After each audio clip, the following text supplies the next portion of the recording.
నాకు ఈ సంబంధం అన్ని విధాలా నచ్చింది నాన్న. కావేరి అంటున్న మాటలకు కొయ్యబారిపోయారు ఆమె తల్లిదండ్రులు. అన్నీ వినే అంటున్నావా? ఆ తర్వాత మా మీద పడి ఏడిస్తే మేమేమీ చేయలేము, తల్లి మాణిక్యం అంది. లేదమ్మా, అన్నీ తెలుసుకునే అంటున్నానని కావేరి స్థిరంగా అంది. అది కాదమ్మా, అతను మోగవాడు, పైగా కాస్త చెవుడు కూడా ఉందట. ఎంత ఇయర్ మిషన్ పెట్టుకున్నా వినపడదట. రెవెన్యూ డిపార్ట్మెంట్లో పనిచేస్తూ ఉండి కూడా కట్నం వద్దని అన్నాడంటే అతనిలో ఇంకే లోపం ఉందో ఏమిటో. తండ్రి ఏదో చెప్పబోతూ ఉంటే కావేరి మధ్యలోనే వారించింది. కాదనకండి నాన్న, ఆ మాటకొస్తే లోపాలు మీలో లేవా, నాలో లేవా? ఎవరిలో ఉండవు నాన్న లోపాలు? నా గురించి అతను పూర్తిగా విచారణ చేసుకున్న తర్వాతే కదా పెళ్లి చూపులు చూడటానికి వచ్చింది. అతను ఎలాంటివాడైనా సరే సర్దుకునే ఓర్పు, సహనం నాకు వెన్నతో పెట్టిన విద్యగా నేర్పించారు మీరు. ఇంకేమీ ఆలోచించకుండా ఈ వివాహం జరిపించండి. కాళ్ళ దగ్గరికి వచ్చిన సంబంధం కాలదన్నుకొని అందని ద్రాక్ష పొలనా అని పెదవి విరిచే కంటే అందిన దాంట్లో సంతృప్తి వెతుక్కోవటం మంచిదని నా అభిప్రాయం. ఇంకా మీ గుండెల మీద కుంపటిలా ఉంటే మీకు మనశ్శాంతి లేకుండా చేసే కంటే నాకు ఇంతే ప్రాప్తం అనుకుని తృప్తినైనా నాకు మిగలనివ్వండి. కూతురు మాటలకు దీర్ఘంగా నిట్టూర్చి భార్య వైపు చూసి ఒక నిర్ణయానికి వచ్చినట్లు తల పంకించి తమ అంగీకారం మగపెళ్లి వారికి తెలియజేయటం కోసం హాల్లోకి నడిచారు ఆ దంపతులు. నారాయణరావు కాలేజీలో చదువుకునే రోజులలో అల్లర చిల్లర తిరుగులు తిరిగి చేతులు కాలేక జీవిత సత్యాలను అనుభవంలోనికి తెచ్చుకొని ఇక ఉద్యోగం వచ్చే అవకాశం లేదు అని గ్రహించి పెట్టుబడి అవసరం లేని వ్యాపారమైన ఓ కాన్వెంట్ను పెట్టుకొని తాను నేర్చుకున్న విషయాలు 10 మందికి నేర్పుతున్నాను అన్న సంతృప్తితో ఊరిలోనే ప్రధానమైన కాన్వెంట్ డైరెక్టర్ స్థాయికి ఎదిగాడు. పట్టణ కాన్వెంట్ అసోసియేషన్కు గౌరవ అధ్యక్షుడు కూడా. డిగ్రీ 2వ సంవత్సరంలో ఉండగానే అతనికి తన మేనకోడలు మాణిక్యాంబతో వివాహం జరిగింది. తల్లిదండ్రులకు ఒక్కగానొక్క కొడుకు అతను. తన పెళ్లినాటికి 4 ఎకరాల మాగాణి భూమికి యజమాని. పెళ్ళైన వెంటనే నీ ఇంటి ఆడది నిన్ను సతాయించకుండా అవకాశం కల్పిస్తే ఆ తర్వాత వాళ్ళ పాటలేవో వాళ్ళు పడతారు. ఎంతసేపు ఇంటి భోజనమే అంటే ఏం బాగుంటుందిరా, పొరుగింటి పుల్లకూర ఎంత రుచిగా ఉంటుందో కూడా తెలుసుకొని ఎంజాయ్ చేయటమే జీవితం అంటే అన్న స్నేహితుల మాటలు వేద మంత్రాలలా పనిచేసి నారాయణరావు వాటిని తూచా తప్పకుండా పాటించాడు. ఏ ఏ అలవాట్లు చేయించాలో అన్నింటినీ నారాయణరావుకు నేర్పి వదిలేశారు. అప్పుడు అతను చేసిన అప్పులు తీర్చడానికి 3 ఎకరాల భూమిని అమ్మేయవలసి వచ్చింది. అందిన చోటల్లా అప్పులు చేసి స్నేహితులే ప్రపంచమనుకున్న అతనికి వాళ్ళు తొంటి చెయ్యి చూపించటంతో స్నేహం అనేది తమ అవసరాలు తీర్చుకోవటం కోసం వాడుకునే ఆయుధం మాత్రమే అన్న స్థిర నిర్ణయానికి వచ్చాడు. అప్పుడు అతనికి తన బాధ్యత వెన్ను తట్టినట్లుగా అయింది. అయితే అప్పటికే 3 ఆడపిల్ల తండ్రిగా మిగిలాడు. కన్న తల్లిదండ్రులను, కట్టుకున్న భార్యను స్నేహితుల మాయలో పడి వారిని ఎంత క్షోభ పెట్టాడో అనుభవంలోనికి వచ్చేసరికి స్నేహితులు అంటేనే అసహ్యం పుట్టింది. దాంతో సమాజాన్ని శాసించే ఒక కరుడు కట్టిన మనస్తత్వం అతనికి అలవాటైపోయింది.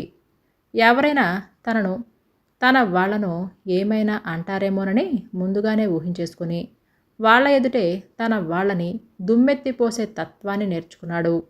దాంతో అవతలవారు తమ ఈగో చల్లారి సంతోషంతో అక్కడి నుంచి నిష్క్రమించేవారు. అతని కాన్వెంట్ నిర్వహణలో ఉత్తమ శిక్షణగా రూపాంతరం చెందింది. తమ పిల్లలను తాము దండించుకోలేని బలహీన మనస్తత్వం గల తల్లిదండ్రులు వారిని అతని దగ్గర చేర్పించి అనతి కాలంలోనే లక్షాధికారిని చేశారు. మొదటి 2 ఆడపిల్లలకు అత్యంత వైభవంగా తన స్థాయికి తగిన సంబంధాలు చూసి పెళ్లి చేశాడు. అయితే ఎంతసేపు అక్కలిద్దరూ తమ భర్తలు అత్తగారి తరపున గొప్పలు, తమ చీరలు, నగలు వాటి ధ్యాసే. పాతకాలం భావాలతో తల్లిది కూడా అంతే. తండ్రి నారాయణరావు ఎప్పుడూ బిజీయే. అటువంటి వాతావరణంలో ఎవరి ప్రేమకు నోచుకోక ఆ బంగారు పంజరంలో మిగిలిన ఒంటరి పక్షి కావేరి నడమంత్రపు సిరితో ఎవరితో ఏం మాట్లాడుతున్నారో తెలియని అహంకారంతో అనుక్షణం తన వారి అందరి ఏసరింపులకు గురైన వ్యక్తి ఆమె. కావేరి ముఖం అరవిరిసిన కమలంలా, మచ్చలేని జాబిలిలా ఉంటుంది. తండ్రి కాన్వెంట్లో చిన్నప్పటి నుంచి చదివినా ఆమె చదువులు ఎప్పుడూ ప్రథమ స్థానంలోనే ఉండేది. అయితే కావాలని డైరెక్ట్గా తన కూతురికి ఎక్కువ మార్కులు వేయించుకున్నారు అనే అపవాదు ఎక్కడ మెదపడుతుందోనని తన నీడను కూడా నమ్మని నారాయణరావు ఆమెకు తక్కువ మార్కులు వేయించేవాడు. అయినా నిరాశ నిస్పృహలు పక్కన పెట్టి మార్కులు మనిషి విజ్ఞానానికి కొలబద్ద కాదని నిర్ణయించుకున్న కావేరి చదువుకే ప్రాధాన్యత ఇవ్వటం మీద దృష్టి సారించింది. కావేరికి పరిపూర్ణమైన విజ్ఞానము, చూసిన వెంటనే దృష్టి తిప్పుకోలేని పరువానికి వచ్చిన బంగినిపల్లి మామిడి పండు రంగుతో మర్రి చెట్టు ఊడలాంటి జుట్టుతో ఆమె ఒక పొత్తడి బొమ్మలాగా ఉన్న ఒకే ఒక లోపం పెట్టాడు ఆ భగవంతుడు. పోలియో కారణంగా కుడికాలు లోపలికి లాగేసి అందరి చేత అవిటిది అని అనిపించుకోకపోయినా కాలు సరిగ్గా లేని పిల్ల అని అనిపించుకునే లోపం ఉన్న ఆమెను తండ్రి భయం చేత ఎవరూ ఏమీ అనేవారు కాదు. ఏమైనా అంటే ముఖ్యంగా అనేది నారాయణరావే. కావేరి ఏ పని చేద్దాము అని ఉత్సాహంగా లేచినా ఈలోగానే ఆ పని ఆమె అక్కలిద్దరూ పోటీపడి చేసేవారు. చిన్నప్పటి నుంచి వాళ్లే ఆమెకు పోటీ. తండ్రి వారిని మెచ్చుకోలుగా చూస్తుంటే అలాంటి భాగ్యం తనకు ఎప్పుడా అని వెంపర్లాడిపోయేది కావేరి. కాలు బాగాలేని దానివి, వాళ్లతో నీకు పోటీ ఎందుకమ్మా? మొదటిసారి ఆ మాట అన్నప్పుడు బాణం గుచ్చుకున్న పావురంలా విలవిలలాడిపోయింది ఆమె. ఆ తర్వాత అలవాటు పడిపోయి ఆమె మనస్సు బండబారిపోయింది. ఆ మాట అన్నది ఎవరో కాదు, తన కన్న తండ్రి. ఆమె విరక్తిగా నవ్వుకొని సరిపెట్టుకోవటం అలవాటు చేసుకుంది. 10వ తరగతి జిల్లా మొదటి స్థానంలో వచ్చిన ఆమెను పై చదువులు చదివించమని నారాయణరావుకు ఎంతోమంది నచ్చజెప్పి చూశారు. కానీ లాభం లేకపోయింది. తండ్రి మెచ్చుకోల కోసం ఆమె ఎదురు చూసింది. అదే ఉంటే ఆమె జిల్లా కలెక్టరే అయి ఉండేది. అయితే నారాయణరావు ఆమెను వెంటనే చదువు మాన్పించేశాడు. విఘ్నులు సమయాన్ని వృధా చేయరు, బద్ధకాన్ని మించిన పెద్ద రోగం లేదు అని పుస్తకాలలో చదివిన ఆమె నిరాశపడలేదు. టీవీలో అన్ని రకాల ఛానల్స్ చూస్తూ కుట్లు అల్లికలు, బొమ్మలు చేయటం, పెయింటింగ్స్ వేయటం, రకరకాల పిండి వంటలు చేయటం అన్నింటినీ నేర్చుకున్న ఆమె ప్రజ్ఞ మాత్రం మట్టిలో మరుగున పడిపోయిన మాణిక్యంలా మిగిలిపోయింది. ఆ కుటుంబానికి దూరంగా ప్రశాంతంగా బతకాలంటే తనకు ఆలంబన కావాలి. అందుకే అన్ని విధాల పరిపూర్ణురాలైన ఆమె తన శారీరక లోపాన్ని చీర కుచ్చులు కొంచెం పైకెత్తి పెళ్లి చూపుల్లో చూపించినప్పుడు ఆమె మనస్సు మంచిదని, ఆమె అవిటితనంతో పనిలేదు అని గ్రహించిన కళ్యాణ్ వెంటనే ఆమెతో కళ్యాణానికి ఒప్పుకున్నాడు. కావేరి కళ్యాణ్ల వివాహం అన్నవరంలో జరిగిపోయింది. ఆ తర్వాత కళ్ళు చెదిరేలా రిసెప్షన్ ఏర్పాటు చేశాడు నారాయణరావు. పెళ్ళికొడుకు మోగ, పెళ్లి కూతురు అవిటి. బాగుందబ్బా జంట. గంతకు తగ్గ బొంత అంటే ఇదేనేమో. అది కాదే, దొందు దొందే. ఈ మిలీనియం సంవత్సరానికి ఆదర్శ జంట అవార్డు వీళ్ళకిస్తే బాగుంటుందేమో. రిసెప్షన్లో అందరూ తమ జంటను చూసి తలా ఒక మాట అనుకోవటం ఆమెకు కూడా తెలుసు. అమ్మలక్కల ఏకలెక్కలు పకపకలు మనసును తూట్లు పడుస్తున్నా చాకచక్యంగా భర్త చెవిన అవి పడకుండా జాగ్రత్తగా అతని ఇయర్ మిషన్ లాగేసి కోర్టు జేబులోకి తోసేసింది. వెంటనే తల్లిదండ్రులు, అక్క చెల్లెల కోసం వెతికింది. తల్లి తండ్రి, టౌన్లోనే ఖరీదైన మనుషులు అత్యంతమైన ముఖ్యమైన విషయాలు చర్చిస్తున్నట్లుగా దూరంగా ముచ్చటిస్తూ తనను వదిలేయటం. అక్కలు బావలు తమ మాటలతో చాకచక్యంగా మిగతా వారిని ఆకట్టుకోవటం కోసం లేనిపోని వయ్యారాలు వలకబోస్తూ అవసరం ఉన్నా లేకపోయినా అనవసరమైన విరుపులతో అటూ ఇటూ తిరిగి హడావుడి చేయటం ఆమె దృష్టిని దాటిపోలేదు. తండ్రి రిసెప్షన్ ఏర్పాటు చేయటం కూడా ఆమెకి ఇష్టం లేదు. ప్రపంచం కన్నా తండ్రిని ఎక్కువగా చదివిన ఆమెకు అతని అంతర్గతం బాగా తెలుసు. ఖర్చు పెట్టిన దాంట్లో సగం బహుమతుల రూపంలో రావటం కోసం అతను పడే ఆరాటం తనకు బాగా తెలుసు. చిన్నతనంలో జనవరి 1న కనీసం ప్రతి విద్యార్థి కాన్వెంట్కు ఏదో ఒక బహుమతి తీసుకొని రావాల్సిందే. అలా రానివాడు ఏదో ఒక రూపంలో పనిష్మెంట్ పొందేవాడు. మీకు చదువు చెప్పే ఉపాధ్యాయులకు, డైరెక్టర్నైనా నాకు ఒక చిన్న బహుమతి కూడా కొని పంపలేని మీ తల్లిదండ్రులకు మీరు మాత్రం ఇక్కడ చదివేసి ఇంజనీర్లు డాక్టర్లు అయిపోవాలి అని అంటూ చితక బాధేవాడు. తిన్నన్ని తిని జ్యూసులు తాగి మిగిలినవి అన్ని చిన్న షాపులకు తరలించి డబ్బు చేసుకునేవాడు. తండ్రి అంటే ఆమెకు ఆ విషయంలో పరమ అసహ్యం. ఏ పండుగ రోజైనా అందరూ ఆమెను ఒంటరిని చేసి పార్టీకనో పిక్నిక్కనో ఫంక్షన్కనో వెళ్ళిపోయేవారు బయటికి. ఆ కాలతో నువ్వు అవన్నీ తిరగలేవమ్మా అని ఆమెను వదిలేసి వెళ్ళిపోయిన సమయాలలో ఆ ఇంటిలోని ప్రతి వస్తువు ఆమెకు నేస్తమే. తన మోగబాధ వాటికి తెలిసినంతగా ఆ ఇంట్లో ఎవరికీ తెలియదు. అవసరం లేదు కూడా. నారాయణరావు తన స్థాయికి తగ్గట్లుగా తన గొప్ప చాటుకోవటం కోసం సారె పేరుతో తనతో పాటు అత్తవారింటికి పంపిద్దాము అని అనుకున్న ఖరీదైన వస్తువులు అన్నింటినీ కావేరి సున్నితంగా తిరస్కరించింది. ఇవన్నీ మీ దగ్గరే ఉంచండి నాన్న, నాకు ఏ క్షణాన అవసరమైనా వచ్చి తీసుకుంటాను. ఇచ్చే తండ్రి మీరుండగా నాకేమి లోటు చెప్పండి అని అంది తండ్రి మనసు నొచ్చుకోకుండా. తన పెయింటింగ్స్, హ్యాండీక్రాఫ్ట్స్ అన్నీ ఒక్క వస్తువు కూడా వదలకుండా తనతో తీసుకొని వెళుతున్న ఆమెను చూసి పిచ్చిదిలా ఉందే అని అంటూ నవ్వుకున్నారు ఆమె అక్కలిద్దరూ. నారాయణరావు దంపతులు విస్తుపోయారు. పంజరం నుండి బయటపడ్డ చిలకల మనస్సులో ఉవ్వెత్తున లేచి పడుతున్న ఆనంద కెరటాలు. ఎవరికీ కనిపించకుండా భర్త కళ్యాణ్తో అత్తవారింటికి ప్రయాణమైంది కావేరి. వచ్చిన పని మర్చిపోయి సంభ్రమ ఆశ్చర్యాలతో ఇంటిని పరిశీలిస్తున్న డ్రైవర్ రమణని అప్పుడే హాల్లోకి వచ్చిన కావేరి సాదరంగా ఆహ్వానించింది. లోపలికి రా, అలా నిలబడిపోయావేం? అమ్మా, నాన్న, అక్క, బావలు అంతా బాగున్నారా? అంతా బాగున్నారమ్మా. నాన్నగారి మనస్తత్వం మీకు తెలియందేముంది? అంత ఇంట్లో బిక్కుబిక్కుమంటూ వాళ్ళిద్దరూ అనుక్షణం మిమ్మల్ని తలవటమే. వారు బయటికి వెళ్ళినప్పుడు ఇల్లు అద్దంలా ఉంచుకునేవారట. మీరు తయారు చేసిన వస్తువులని మీరే తెచ్చేసుకున్నారు. ఇప్పుడు ఇల్లంతా బోసిపోయినట్లుగా ఉంటుందని అమ్మ కంటనీరు పెట్టని రోజు లేదంటే నమ్మండి. కావేరికి కళ్ళల్లో గిర్రన నీళ్లు తిరిగాయి. అవి అతనికి కనపడకుండా ఉండటం కోసం మంచినీళ్లు తీసుకొస్తానని కిచెన్లోకి నడిచింది. ఒక్కసారిగా కరువు తీరా ఏడ్చేసింది శబ్దం పైకి రాకుండా. 2 నిమిషాలకు తేరుకున్నాక ఆమె ముఖం కడుక్కుంది చల్లటి నీటితో. టిఫిన్ పళ్ళెం, మంచినీళ్ళ గ్లాస్ తీసుకొని హాల్లోకి రాబోతూ ఎదురుగా కనిపించిన సాయిబాబా పటానికి ఒక్కసారి మనస్ఫూర్తిగా నమస్కరించుకుంది. స్వామి, నాకు జన్మనిచ్చి ఇంత దాన్ని చేసిన నా తల్లిదండ్రులు ఎల్లప్పుడూ సుఖ సంతోషాలతో ఉండేటట్లు నా వల్ల కన్నీరు పెట్టే అవకాశం రాకుండా కాపాడు స్వామి. అయినా ఈ ప్రపంచంలో మనకు అందుబాటులో ఉన్న వస్తువును పట్టించుకోకపోవటం, అది చేజారిపోయాక దాని విలువ తెలుసుకోవటం సహజమే అనుకుంటా. ఆమె టిఫిన్, మంచినీళ్ళు అతని ముందు పెట్టింది. నాన్నగారు మీకు ఈ ఉత్తరం ఇచ్చి రమ్మన్నారమ్మా. పండుగకు అల్లుడు గారిని మిమ్మల్ని తప్పకుండా రమ్మని తమ మాటగా చెప్పారమ్మా.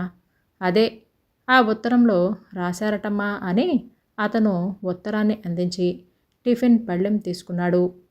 అతనిచ్చిన ఉత్తరం తీసుకొని ఆమె తన బెడ్రూంలోకి వచ్చింది. అమ్మా కావేరి, నువ్వు క్షేమమని తలుస్తాను. రాబోయే పండుగ మీ పెళ్ళైన తర్వాత వచ్చే మొదటి పండుగ. నేనే స్వయంగా వచ్చి పిలవాలి అని అనుకున్నాను, కానీ తీరిక లేని పనులతో చాలా బిజీగా ఉన్నాను. పండగకు మీ అక్కలు, బావలు అంతా వస్తున్నారు. మీరు రాకపోతే నాకు పరువు తక్కువగా ఉంటుంది. ఈ ఉత్తరాన్ని నా రాకగా భావించి నువ్వు అల్లుడు తప్పకుండా రావాలని కోరుతున్నాను. అల్లుడు కులాసా అని తలుస్తున్నాను. ఆశీస్సులతో నీ తండ్రి.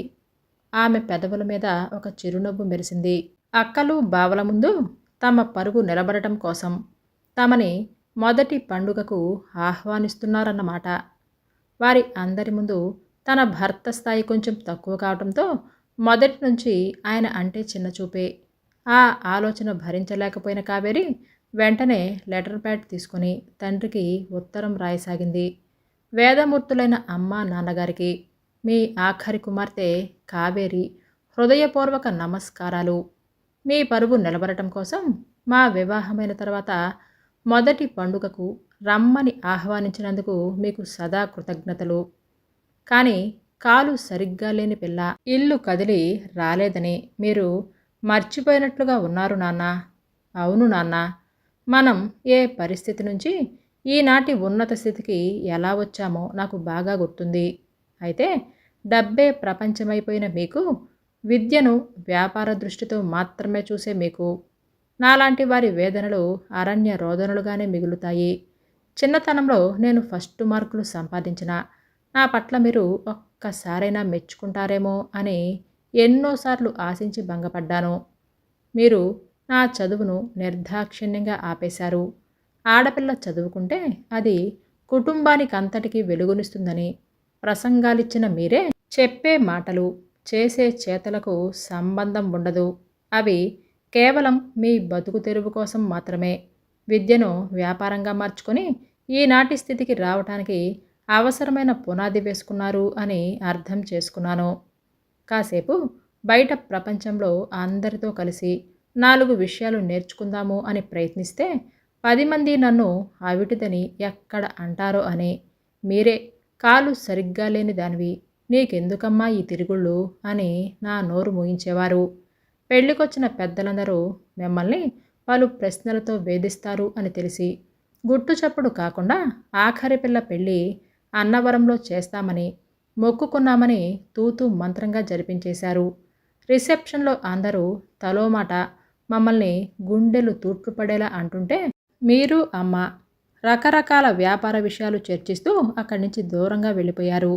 ఆనాడు అత్తవారింటికి నన్ను పంపేసిన నాటి నుంచి ఈ రోజు వరకు కూడా రమణొచ్చి చూసిపోవటమే తప్ప అమ్మకు కూడా ఖాళీ లేదా నాన్న? మీరు సరే ఎప్పుడూ ఖాళీగా ఉండరు. ఏదేమైనా ఈ అవిటి బిడ్డ పట్ల మీ బాధ్యతలు నెరవేర్చినందుకు చాలా సంతోషం. మమ్మల్ని క్షమించండి నాన్న, మేము అక్కడికి రాము. ఇప్పుడే కాదు, మీరు అమ్మ మీ మనసు మార్చుకొని వచ్చి పిలిచినా సరే నేను మీ ఇంటికి రాలేను కూడా. నా భర్త నా పాలిట దైవం. ఈ ప్రపంచంలో ఏ వ్యక్తి నుండి లభించని ఓదార్పు, లాలన, పాలన అన్నీ ఆయన నుండి నాకు లభించాయి. మాది అంగవైకల్య దాంపత్యమే, కానీ మావి మీలాంటి అవిటి మనసులు కాదు నాన్న. మీ దగ్గర ఉన్నంతకాలం జీవశ్చవంలా బతికిన నేను నా భర్త సమక్షంలో చిగురించాను. మీకు కళ్ళు తిరిగిపోయే వార్త మరొకటి చెబుతాను వినండి. నాకిప్పుడు 5వ నెల. ఒకవేళ మా బిడ్డ అంగవైకల్యంతో పుడితే నేను అందరిలాంటి మనిషినే, నాకు ఎటువంటి లోపం లేదు అని అనుకునేలా నా బిడ్డను సగౌరవంగా పెంచుతాను. కానీ అవకాశం ఉండి కూడా ఏ డాక్టర్ను సంప్రదించకుండా పెళ్లి చూపులలో కూడా మా అమ్మాయి అవిటిదని చెప్పుకుంటే ఎక్కడ సంబంధం చెడిపోతుందో అని అబద్ధం చెప్పుకోవాల్సిన కర్మ రాకుండా పెంచుతాను. మీరు నాకెంతటి విజ్ఞానం నేర్పారో చూశారా నాన్న? మా వారికి విజయవాడ నుంచి పెద్ద తిరుపతి ట్రాన్స్ఫర్ అయింది. వారం రోజులలో మేమక్కడికి వెళ్ళిపోతున్నాము కూడా. ఇకనైనా మీ అవిటి మనసు మార్చుకోండి నాన్న. ఉన్నంతకాలం అలాగే ఉంటాను అని అంటారా? మీకు కావేరి అనే కూతురు పుట్టిపోయింది అని అనుకోండి. అసలు నాకీ పోలియో ఎలా వచ్చింది నాన్న? నువ్వు పోలియో డ్రాప్స్ వేయించు, నేను బిజీ అని మీరు మీ కాన్వెంట్లో వేయించినప్పుడు మీరే తీసుకుని వెళ్ళి వేయించండి అని అమ్మ. మీ బాధ్యతలను మర్చిపోబట్టే కదా నాకు ఈ పోలియో అటాక్ అయింది. అదే పని మీరు సకాలంలో చేసుంటే ఈ విషయం నాకు పెద్దక్క చెప్పి పుణ్యం కట్టుకుంది. లేకుంటే నాకు ఈ విషయం కూడా తెలిసేది కాదు. ఏది ఏమైనా సరే మీరు మంచి పనే చేశారు. నాకు తగిన వాడిని చూసి పెళ్లి చేశారు. అందుకు మీకు సదా కృతజ్ఞురాలిని. మీ మనస్సు మారిన రోజు మీ దంపతులు ఇద్దరూ మా ఇంటికి రావచ్చు. ఒకవేళ రావటం ఇష్టం లేకపోతే మీ అవిటి మనసు తీసుకున్న నిర్ణయానికి మీ కూతురిని బలిచ్చాము అని అనుకోండి. అంతేకాని మరేనాడు మమ్మల్ని మీ ఇంటికి ఆహ్వానించవద్దు. దయచేసి మమ్మల్ని వదిలేయండి. ఉంటాను, సెలవు. ఇట్లు మీ కావేరి. రమణకు ఉత్తరమిచ్చి అతను కారు తీసుకొని వెళ్ళిపోగానే కావేరి తిరిగి బెడ్రూంలోకి వచ్చింది. భర్త ఫోటోని చేతిలోకి తీసుకుని ఆప్యాయంగా ముద్దు పెట్టుకుంది. మీరు గర్వపడే పనే చేశానండి. మనకు పుట్టబోయే బిడ్డకు అంగవైకల్యం మాత్రం రాదు. నాకు ఆ నమ్మకం ఉంది. ఎందుకంటే అసలైన అవిటి మనసులకు దూరంగా మనం తిరుపతి భగవంతుడి పాదాలకు దగ్గరగా వెళ్ళిపోతున్నాం కాబట్టి అని అనుకొని ఆమె ఫోటోని గుండెలకు ఆనించుకొని తృప్తిగా కళ్ళు మూసుకుంది. కథ పేరు అవిటి మనసు. రచన కొత్తపల్లి ఉదయబాబు గారు. ఈ కథ మీకు నచ్చిందా అండి? అయితే లైక్ చేయటం, సబ్స్క్రైబ్ చేయటం, షేర్ చేయటం మర్చిపోవద్దు. రేపు సరికొత్త వీడియోతో మళ్ళీ మీ ముందుకు వస్తాను. అంతవరకు బాయ్.